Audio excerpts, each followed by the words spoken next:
ఈసారి చందాలు బాగా పోగైని పండగ గ్రాండ్గా చేద్దాం, అన్నదానం కూడా గ్రాండ్గా చేద్దాం. సరే అలాగే చేద్దామన్నా. రే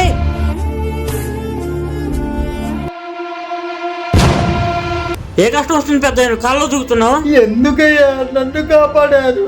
చచ్చిపోయి అంత బాధ ఏమొచ్చింది పెద్దయ్య నీకు? ఎదిగొచ్చిన కొడుకు చావు బతుకుల్లో హాస్పిటల్లో ఉన్నాడు. డబ్బు లేక వాడిని కాపాడుకోలేని దౌర్భాగ్యున్నయ్యా. ఇంకా బతికుండి ఏం ఉపయోగం? డబ్బులు లేక కాపాడుకోలేకపోతున్నావా?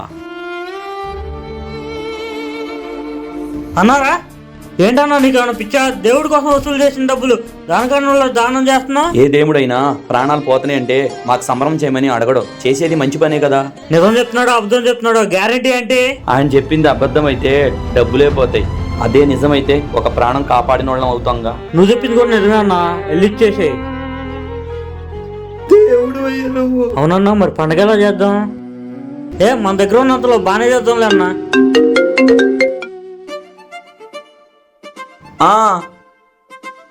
సరే ఏంటన్నా మొహం వెళ్ళిపోతుంది? డబ్బుల గురించి ఆలోచించాలి పనే లేదు.